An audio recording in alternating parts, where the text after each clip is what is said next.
All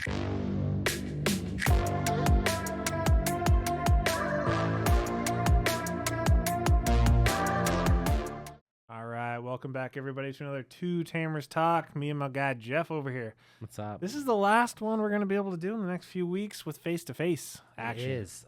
This guy's going overseas, working his real job, breaking some hearts over here in the States. Yeah, you guys aren't obviously watching our videos enough to where I'm not being able to quit my day job to do this full time. I'm just kidding. Shout out to the best fans we have. Seriously, I mean, the fact that we have last week we were celebrating 1,000 subscribers, and we are still on a great pace. All of the new people that are coming to watch, all the people that are coming to comment, and what I love about last week's episode, you were like, hey, let's do a cool little challenge where we, ask people to comment what their favorite video was or what got them into us.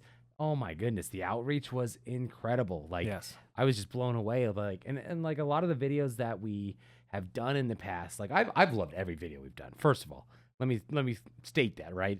But seeing what resonated with people was so special to me. Yeah, so, it was great getting the feedback. Thank you guys for all that. It means a lot to me, and I know it means a lot to you too. Yeah, for sure. Especially people. I think we got a pretty good amount of people that jumped in and they're like, I started watching, Two Tamers Talk around 17, 18. They just jumped in the middle, which is why we still do this, right? It's not like one of those series where it's start from the beginning or you're not going to know what's happening. If somebody's new, just jump right in. Come on. And if they never go back and listen to our original first episode, that's fine. I will not because we hold make that a lot of against bad predictions. a lot of bad predictions or a lot of, conversations that only applied at that moment in time, and that relevancy is gone, Yeah. So, well, what format were we in when we started? It was... Oh, my goodness. That is a great question. Well... It was September 1st. So September It was probably... Not... Either EX2? I think it was BT9. Or no, I think it was before that. Because BT9 was holiday season, Was it right? BT8?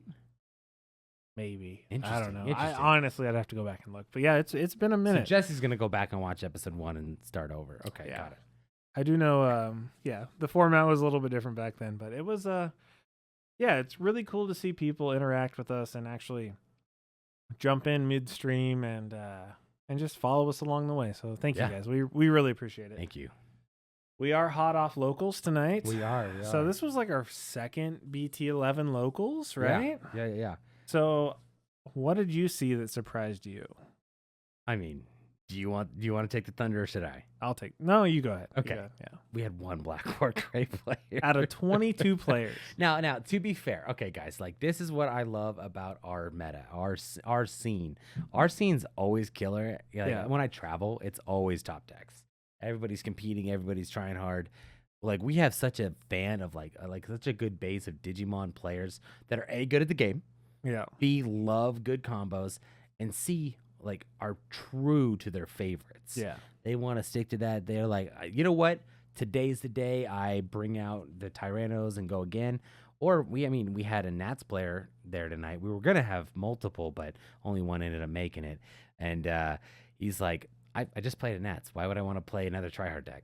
Yeah. And his decks are always good no matter what they are. I lost to his deck today. His fun deck. It doesn't matter what he plays. He's just good and he builds very well, whatever it is. So his definition of jank could be somebody's tier 1 or something, but And not that we judge meta players, of course. The dude that plays Black War Gray tonight, he's the guy that plays big black blockers, rabbits, green rabbits. Yeah, yeah. So nobody was upset with nobody him judges playing anything. that. Bring whatever you want, homie. Yeah, Yeah, and what I like when he builds his decks is that he tries to do a different take. So Yeah. I'm pretty sure he was doing black base. It was a black I base. didn't see his list. I didn't see him actually play. Yeah, I didn't. But I remember him talking to me about that, and I was like, "You should do that. That's awesome." Yeah, exactly. So it's just a lot of creativity. That's what we like to see. We have a very creative scene, and I absolutely love it. So, what'd you play tonight? So like you said, this is my last event for a couple weeks. I am going overseas. I'm going to Taiwan. I've got to do some work over in Taiwan for a couple weeks. And I've just been so stressed with, getting my house ready, make sure the wife's all good, making sure everything's good, make sure we have enough content in our backlog. Where I was like, I don't have time to really build anything and test anything. I just want to have fun on my last event. So I've just loved my Avenged Kid Turbo deck. OmniX Turbo. I just love that deck, and I was feeling good about it, and I did really well. You did better than I did. I should be 3-1, but I got cocky, which is a good thing to say because it means my deck has been doing well. You know what I'm saying? So I could have went 3-1. Round 1, I'm sure everybody is like not surprised by this, but I lost to Dark Knight again. Such a good deck, but it's always the deck that I lose to. I don't hate the deck. I have no hard feelings against the deck. It's just why do I always lose to it? Because you never practice against it. Because nobody in our I've group... had tons of practice by now. I know what that deck does now. No, you don't test against it. Nobody in your core group of testers plays Dark Knight. You only play it when you go to locals. Or I just need to start playing that deck. I mean, we can build it. Yeah, it is. Yeah. No, it's a very frightening deck. For sure. Yeah. I did not do well tonight because I decided to take my machine list and just do a hard shift from the one that I posted that I did really well with in testing. And I need to mess with some ratios. I was trying to go real heavy on 7s. And the analog man completely changes the way that deck goes. And the fact that I teched a whole bunch of different things and I put 4 ultimate connections in there. So I love that card. Really good, and I thought I had enough cyborgs in there, but I did not. So I have some retooling to do with that. And I'm not going to make another profile video until Chaos X comes out. But you'll be ready. I am already ready for Chaos X. I like your deck list, what you did, especially with what the meta is going to be doing. And I agree with your previous list that we posted the video of last week or this week. I had success with that list for sure, but I was like, I'm gonna try something different because I'm always trying to do. I'm always trying to prep for the next format. So this was me adapting to. Well, we have a whole bunch of purple stuff coming, so can I adapt machine to kind of fit Merciful in to do some fun stuff? And I screwed up my ratios. So, but. I learned from my mistakes. That's what this is all about. Yeah, it was great. So, I mean... It's so funny because you had the opposite problem as me. I played mine, and I was like, I'm really confident in my deck list. And then you're like the exact opposite, not that you weren't confident, but let me rephrase that. I was like, I went into the event, and after I played the event, I was like, I don't need to touch this deck list. And you're like, okay, I know what I need to do. Yeah. I mean, I thought about playing All Force again because I had good success last week with All Force. Your All Force deck is insane, man. It's scary. Yeah, it's fun. Do you play an Ice Wall in it? I do not. You're not a real blue player then, or a real blue deck. I know. So, I don't play any options in it at all. I mean, I love decks with no options, and sometimes I'm probably the wrong one. It does no, I play one option.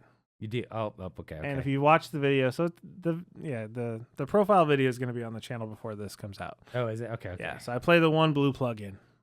That's right. Yeah, that's right. Because the deck draws so much that you eventually either get it or they hit it in security, and you draw and you get it. So it's really good. So hot off some interviews. So we just finished up some interviews with a couple. We had a couple this gentlemen. Awesome video that we just came up with, and I mean it was, I don't want to say last minute put together. Yeah. No. Excuse me, something stuck in my throat. But it totally was last minute. I just reached out to these guys. We have some really good players in our scene. I know we just finished talking about how our shop isn't always meta, but we have very good meta players. Yeah. Dominant meta players. Yeah, when store champs come around, people come from all corners of the Pacific Northwest. Yeah, and so we had 2 guys in house specifically, and I was like, hey, you want to do an interview for Post Nats, talk about all the things that, not just what you played and showing off your deck list at the event, but overall experience, Bandai's response to certain things, future restrictions. So that video will be live tomorrow. Yeah. So tomorrow. So guys, stay tuned, check that out, and I feel like personally that it's one of the best videos we've made in a while. Yeah. And it's because we had 2 wonderful people here with us shooting that. So huge shout out to both of you guys. If you like us and you want to get to know us personally and how our local is, these are 2 of our local players. Yeah. And they pretty much represent with us what the Digimon scene in the Pacific Northwest is. Yeah. Which is amazing. So yeah. I mean, we had 22 tonight. And I think we were missing, and we missed a lot of core people too. Yeah, there was a couple core people that couldn't make it or whatever, and we had some new faces. So I don't know. We did. I didn't get a chance to walk didn't over get and to play with introduce them, yeah, myself, yeah. so forgive me. I don't know if you came from watching us or what, but shout out to you for, coming hanging out. Thank you. Yeah. Come back again. Yeah, reach out to us if you guys want to hang out and talk and do some deck building and stuff like that. Yeah, absolutely. So we are getting some Nats results because not only we don't have we've seen the results from our Nats, but we also have Oceania and Europe. Let's talk about the Europe one first, because that's an old format. I don't know if that's No. That was Latin America. Oh, okay. Well then, never mind. Don't listen to me. I never do. That's why we work so well. No, so we have Europe popping up here. So number one deck was Crossheart with the Mervamon. It makes so much sense. It's such a good list, and it's so funny because Jacob has been working on this list for how long? No, and he sent me his list that had the 4 Gravity Crush and the 4 Blinding Ray. Yeah. This is his list. He literally he's like, came he was up within with 4 or this 5 list. within 4 or 5 cards. Yeah, a couple of his ratios are a tiny bit different, Yeah. but the same concept with the 4 and 4 of the options. Yeah. And it's like, this was his Merva cross list that when we posted our cross 3 video, I was like, guys, stay tuned. Jacob's working on a killer Merva version. This is what it was. It's pretty close. It's pretty close, yeah. So if you like the cross version, I play this. This is killer. Yeah. This is such a good cross list. I love that risk. You know me. I love risk reward, right? Yes. I play Machinedramon. It's risk reward, right? Like you either get everything you need and they can't delete you, or they just do their thing. I do want to know what he did or how he shuffled, or he or she or it. Excuse me. I apologize. Yeah. I want to know how They. they shuffled their deck.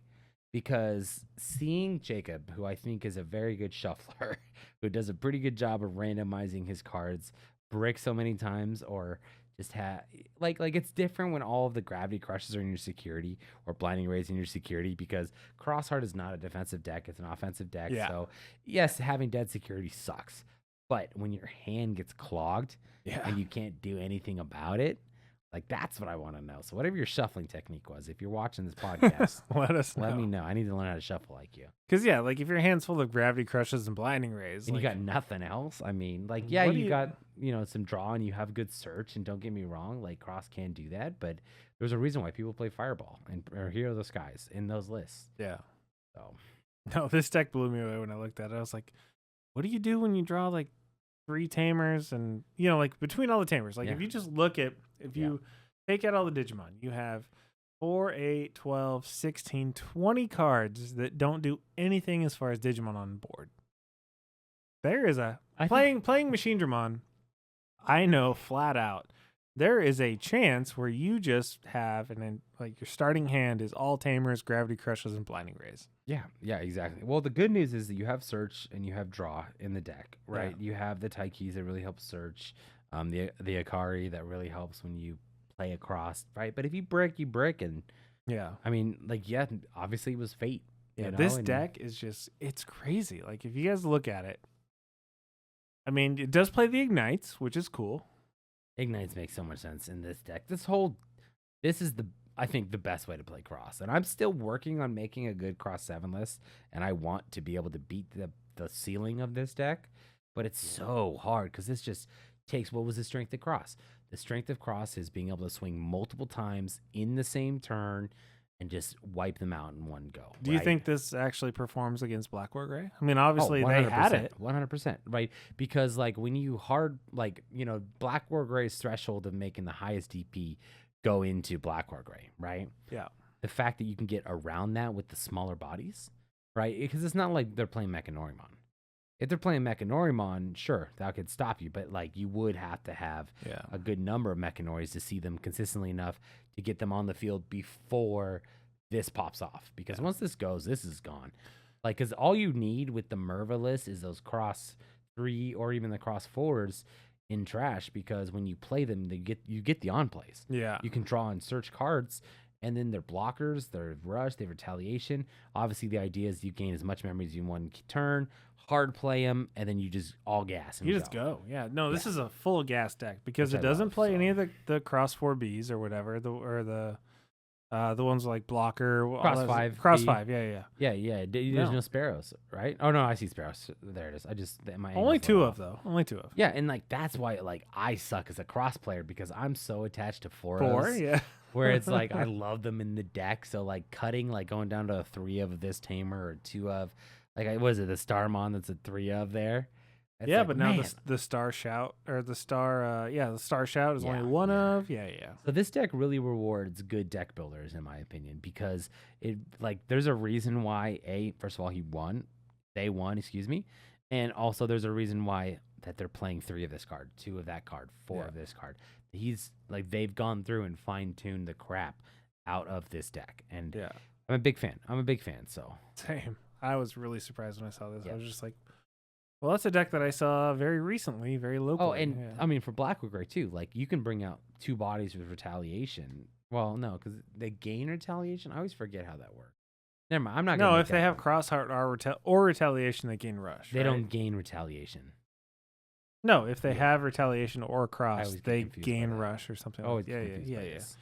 So second place, and this was the one that I know you were a big fan of, and I was a big fan of. As much as I can be for Black or Gray, yes. Yes. But I do Because- like their top end. Yeah. Because it came with something that a lot of us. Well, there's multiple things I like about this deck. Okay, you go first. I'm sorry. I just No, get no, I you're get fine. getting excited Yeah. when I see this list. What I like about this list. You're like old card. Yeah. Okay, so let's talk about the obvious since you promo Black or Gray. Yes. Old card. Old card that's making a killer comeback, doing awesome things. There's so many things. Like if I were to play Black or Gray, I'm not saying I would have like came up with this list on my own without seeing this. Yeah. Right. Let me make that very clear. You would have explored the option. I would have though. explored the possibility of not playing Yuya and going for memory boost though, for sure, because I love memory boosts. Yeah, And people I should know. know that by now about me. I love the memory boost. And what I love is like, look how many level 3s he's playing. That's All of them. more. Yeah. That's another thing that I like to do. 14. I like the decks that kind of maybe shave a little bit off the top end and have a more consistent lower end to get you there more consistently. That's always your recommendation for me when I'm having trouble with building decks. And that's my play style. And like that's just who I am. And this deck is that. This Black or Gray stuff with the promo, it rewards you so well. It's got good versatility. I really, really like this deck. I mean, again, as much as I could like a Black or Gray deck. Yeah, sorry, I was just double checking. I was looking at one thing real quick on there. Yeah. But it only runs 2 X antibody options. That I'm a little on the fence about. Like, you probably could have done a third memory boost to do a third X antibody option. They'll go 3 and 3 instead 3 of and 4 and 2. or yeah. maybe I mean, Blasphemy, maybe cut a level 3 to run that. Or yeah. another thing I like, because he's playing, 9 level 5s? Yeah. And I love 9 level 5s. Like, when I'm starting out deck building a deck that goes into a stack, I always just default to 9, and then I tweak. Usually, if I end up going down, it's because I'm adding more room for other things, but I love 9. 8. He runs 8. Oh, it's 8. Sorry. It looked like a 4-4-1. Yeah, because there's the... Oh, yeah. Yeah, The 5th one that's what is I'm listed. saying. Well, the 5th one is listed, or the 9th one is listed before It's just a one-of. Yeah. Right? Yeah. Like, the The fact that Alteris he's mode. running 9 level 5s, like, I love that, too. So, like, you could make the argument very well to cut one of those for another X antibody option, but I think he's got really good strength because he's going to be able to draw so many cards. I think they're going to have really good strength because of the cool boy of being able to draw all those cards, whatever it may be.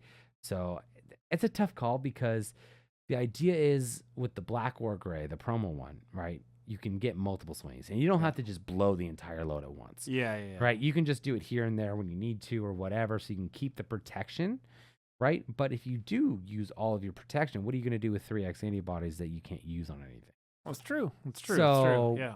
it's a tough call. Yeah. But I that makes sense because you're only going to use the X antibody on the swing that you don't want to burst. yeah.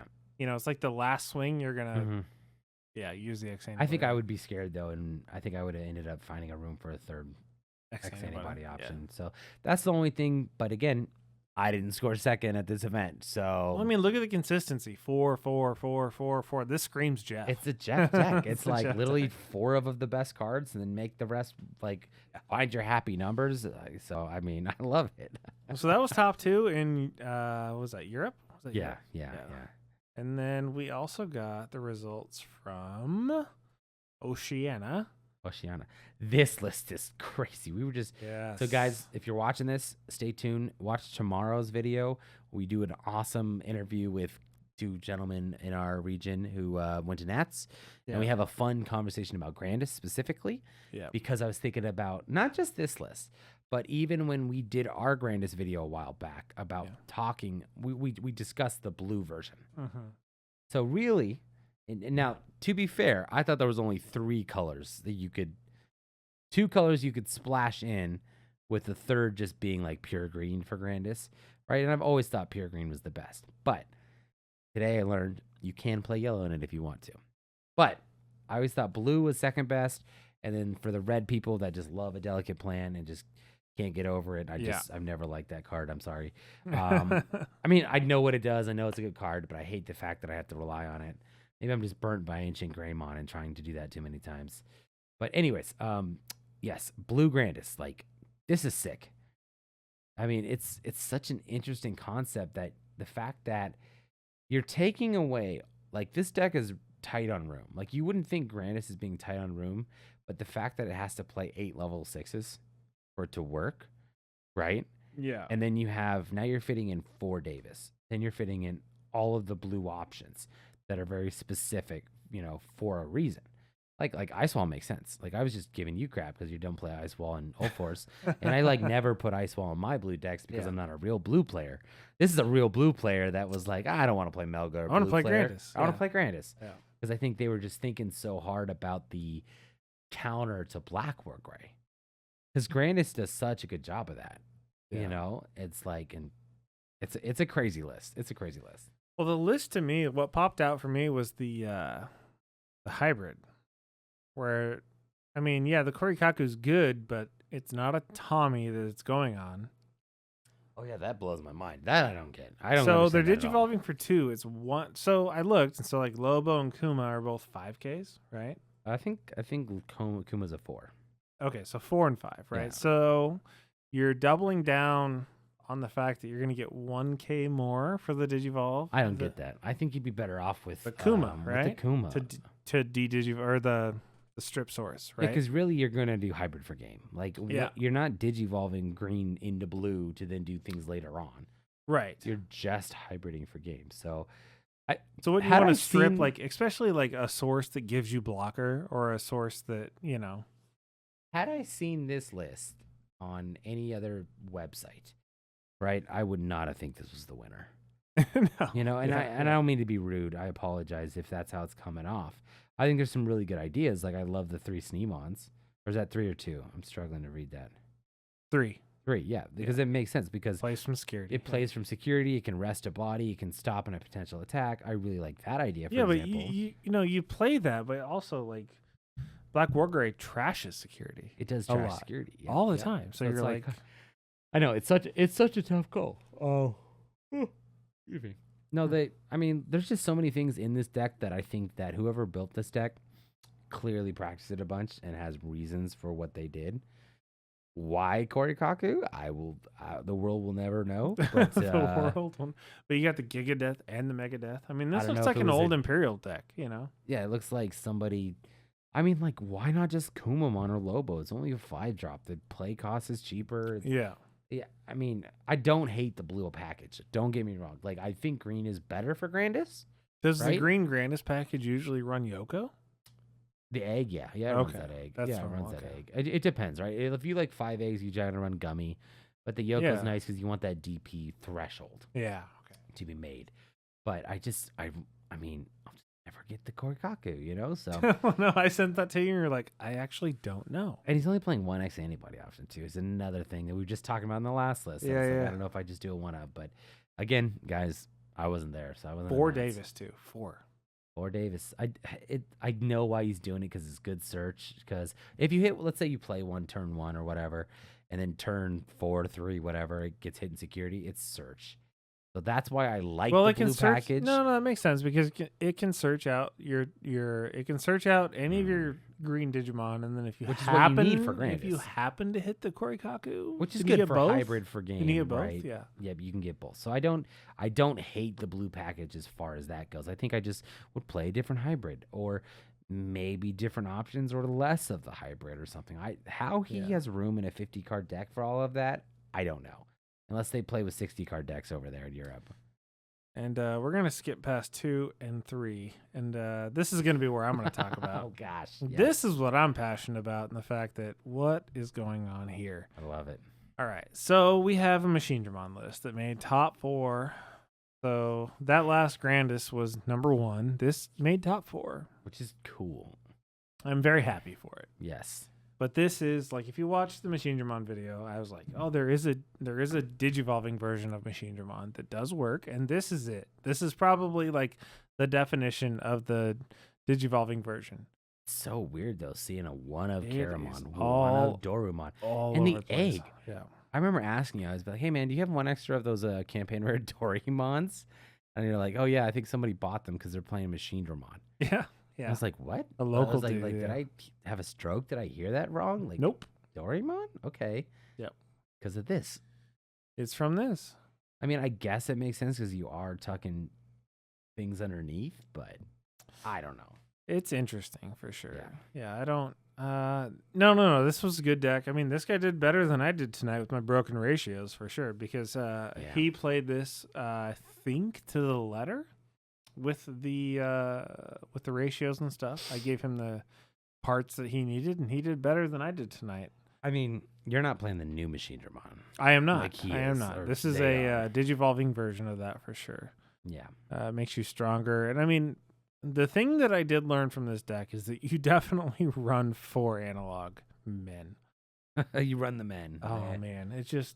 It makes that hard play of either your Chaosdramon or your Machinedramon that much more viable, because you can just redirect up to however many analog men you have into your Machinedramon. Absolutely. So it totally changes the way that this deck plays. But yeah, it's a crazy list for sure. The fact that it runs more Chaosdramons than Machinedramons from EX1 blows my mind, because I don't agree with that at all. If I was going to play this, I would definitely be like 4 and 3. Yeah. Because especially the way that Machinedramon, the new Machinedramon works, there are no level 7s in this deck, so they rely all on their level 6s. But the fact that the new Machinedramon, when it dies, it plays a Machinedramon. So I don't know why you wouldn't run 4 Machinedramons and 3 Chaosdramons. I don't know. The world may never know. The world may never know. But yeah, that is where we are at with the Nats thing. I mean, we didn't go, but we have close proximity with a lot of people that did go. I think we're going to try to figure out how to make it work next year. Well, I didn't realize. I feel dumb. I don't know how I missed it. I didn't know they were doing like a whole Digimon museum. I knew they were doing the museum. I didn't know until like everyone's talking about a museum down there, and I'm like, I would have gone just for that. No, we would have gone. We would have gone just for the museum. Like, so next year we're gonna seeing all these artists signing cards. I thought Nats was just like invite only. I thought it was invite only. Yeah, well, I thought. I mean, I thought it was invite only, and I thought it was just the card game being played. Yeah. Like, I saw some things about side events, and I was like, okay, that makes sense. There's side events, right? For invite only. For invite only people, right? Yeah. Like, if people drop or if people want to play other events or decks or whatever. No, dude, it was a whole convention. Yeah, we could have went. And we could have went. I'm like, why didn't we go? Yeah. I mean, it's a... Next year. Hindsight's, right, 2020 or 2024 when we'll be down there. No, we'll take the wives to LA. I mean, they'll have fun. Yeah. There we go. Yeah. Make a trip out of it. You think it's going to be in LA again next year? It's either going to be LA or Vegas. I bet it'll be Vegas. Vegas would be sweet because the wife and I are planning a trip to Vegas next year. There you go. So maybe we can make it work. Well, I want to go. We'll get the wives together. They can entertain each other, and we'll play Digimon. Yeah, we'll do the real thing. I went to Vegas. I already went to Vegas. Like we already talked about on the channel. You did. I already know where all the shops are down there. That's true. That's true. It's fun. All right. Do you have a card of the week? So my card of the week is the Black or Gray promo. Oh, you're going old school. I'm going old school because of all of these. So again, I guess I've been feeling out of the loop lately with Black or Gray, and just like kind of thinking builds were set in stone, and kind of thinking that there's not a spicy tech to the deck. right? Because, you know, like you're not going to play BT2 Black Wargray. That card is just not good. Even though it's one of the best artworks in the game. There. It's I'm taking one. It's a kill. I love the original artwork. I love the like Hades Force or Dark Gaia Force is what it's called when he's not X antibody. And he's like in the color on. I love that card. It's a great artwork. But I was like, no, you're not going to play that. And somehow I just completely didn't even think about this card. Everyone I knew forgot it existed. I think, and then all of a sudden everybody's blowing up on Facebook. I don't know if it's just like how I've been like tuning in and out of things, but seeing this perception of like, okay, people knew about Black War promo and it's really good and it's its own separate deck that I didn't know about. And it was like a Dash Pack promo Yeah, or something, it was a like BT4. Well, I just remember that Dash Pack promo because you know what was in it? Grand Koagamon. They use in Grandis. Metal Garuru. The Metal Garurumon that Purple, I'm obsessed with. The purple one? Yeah. Yes, that's one of my favorite. I'm not even a Garurumon fan, and that card has made me a Garurumon fan. I wonder if like because the I love 8 that sealed ones that I have are like gonna go up in value. Well, that's the thing. That's the thing, right? It's gonna go up in value, or is it a quick sell off before a restriction happens? Yeah, I don't sell anything off. I'm just gonna hang out to it. That's my card of the week because I mean that whole Black War Gray promo I think is just really. I enjoy the deck building, and it's hard to enjoy a good deck building when it comes to Black War Gray. Yeah, you know, especially with such a large population. It's refreshing to see someone take like a new take on something that's meta. It is refreshing to see that for sure. So I'm enjoying that. So you're doing that as like a props to someone that's as successful. Trying to be original at something that is meta. Yeah, I want to reward the meta players for going out there and really, because it's a game. Like you can, you get to choose how you play this game. You get to choose if you only want to play really bad decks, or you get to choose if you want to play your favorite Digimon and that's it, or you get to choose if you want to be the most meta player you can possibly be. And obviously, this person won the shit out of their rounds. Yeah, and like the fact that there's just so much use in this card, it just makes so much sense that the deck. As soon as, because like I thought I was seeing something wrong when I saw people on Facebook being like Black War Gray promo, and I was like, what does that mean? Yeah, like I somehow completely forgot because I thought the only two options were BT8 Black War Gray and BT9 Gao. Yeah. So I mean, I think it's just because I've just been despising Black War Gray. Digiburst was only a mechanic in green, and right? Like, why would you Digiburst your protection away? Yeah. And now it's like people are doing it, and it's like, oh. Oh, yeah, because you have 36 cards under your Black War Gray. Yeah. That makes total sense. Yeah, and your Yuya can make you, safe from options. So it's pretty crazy. But that's my card of the week. What's yours? I mean, mine's a gimme as far as value-wise, but I've been having a lot of fun. Like, obviously, like, we've been playing a lot over the past, 2 years. Yeah. I'm not a huge meta player, but I fell in love with Ulforce. I love this deck. I know, like, I ended up falling in love with it because we opened a ton of cards, right? We opened a ton of BT11. Yeah. And out of all the BT11 I opened, I pulled 3 Alt Art Arenas. Oh, yeah, that's right. If you haven't seen our Blister versus Booster Box video, check that out. Another great video we did. Yeah, another great video. Famous plug. Yeah, I opened I opened a blister and pulled an Alt Art Arena. That was my 3rd, so I bought my 4th. I think I got it today. And man, like looking at the combos that this deck does, this deck was meant to be like really good in meta if Black War Gray wasn't a force to be reckoned with. And I think that's why that Alt Art Arena is like surging in value because everyone's anticipating the ban, something to happen to some kind of restriction or something on Black War Gray.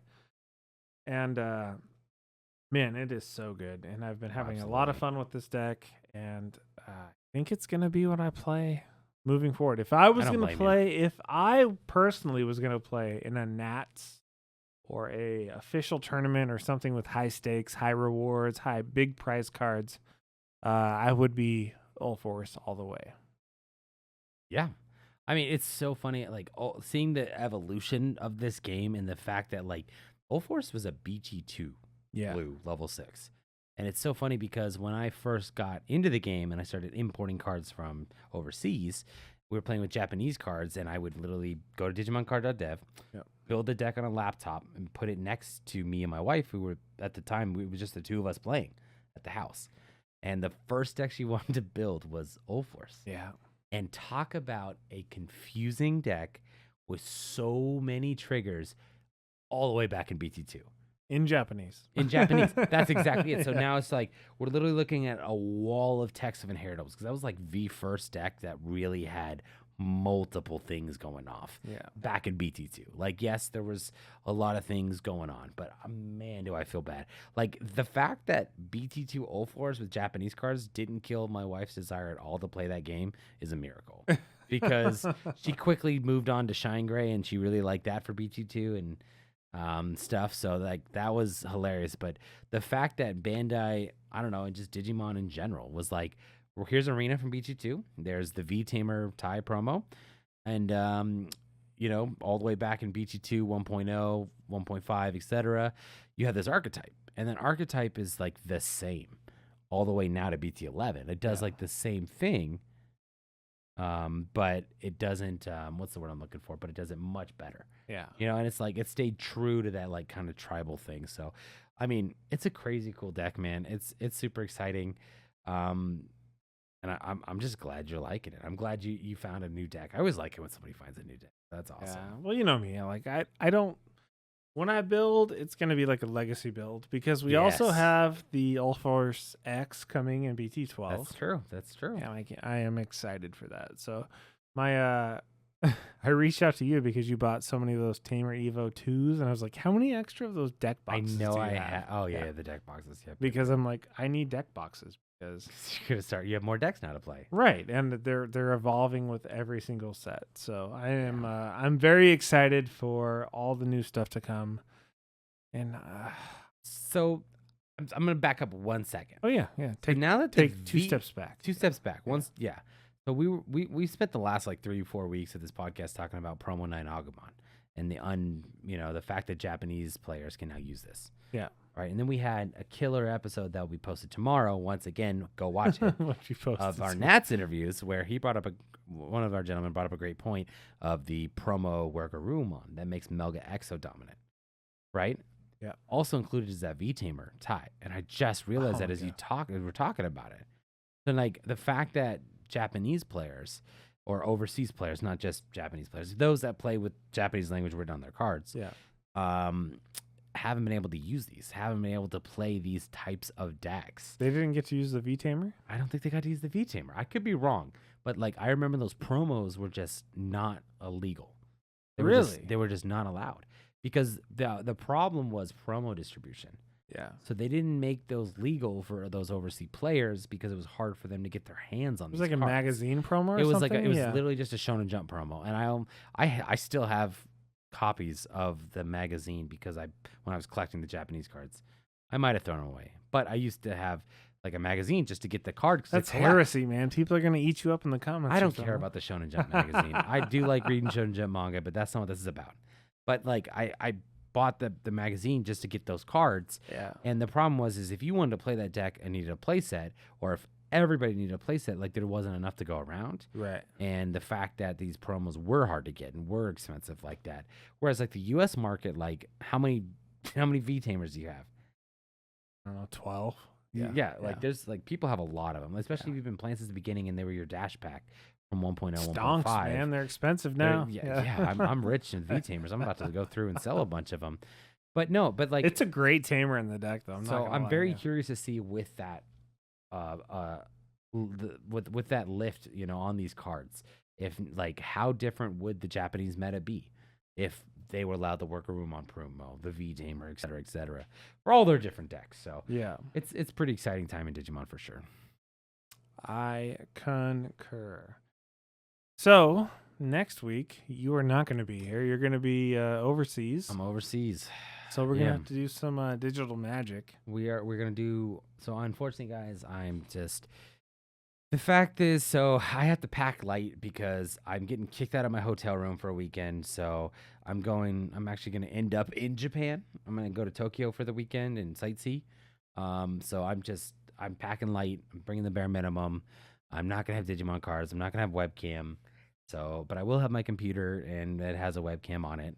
And we're gonna do this podcast over Discord or whatever system our tech guy says we use. I think I did the math, and I'm gonna have to like.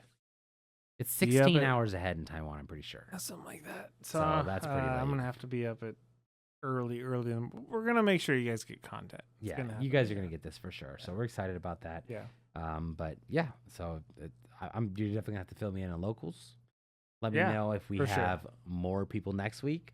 If some of our core guys come back, and we have the new people that we saw this week as well. So I'm excited. I think by the time you come back, we're gonna be pretty close to the Beelzemon starter decks. Oh yeah, I forgot all about that. Yeah. So as much as people don't think that that's a new format, we have a lot of purple players in our locals. It's the best color. And I'm pretty sure that's going to change the format. I'm just excited for all the new tools that you get in that deck for many purple decks, not just Beelzemon, not just Beelstar. Like, so many new pieces. I mean, I want to play in an all purple tournament. So I think that was a thing, right? In Japan? It was a thing in Japan. I hope it's a thing here because they got that winner in Beelzemon. I don't care about the card. I just want to compete in an all purple deck. Like, you kidding me? I need one of everything. Have you looked behind me? I am so excited because I would bring the crap out of Digiburst Garurumon and Nailbone 20 times, and it's going to be a blast. So I'm surprised you do that over Cherubi. My purple hybrids deck is good and fun, I think, but your purple hybrids deck is terrifying. I don't know. I just feel like it doesn't have the same, like purple Garurumon got Ignite and the blue Marimon, I think, to take it to another level because of gaming memory. That's true. That's with true, the inheritables, whereas I feel like purple hybrids didn't get anything. So it's a tough call. They're both. I would test, obviously, if we have this tournament. So well, if you're bored at 3 a.m. and it's 2:00 in the afternoon here, then hit me up, bro. Hopefully I'm sleeping. Travel messes up my time schedule, so we'll see what happens. All right, guys. Well, thanks for joining us on another episode of Two Tamers Talk. Yeah. And we'll make sure next week happens, and we'll see you next time.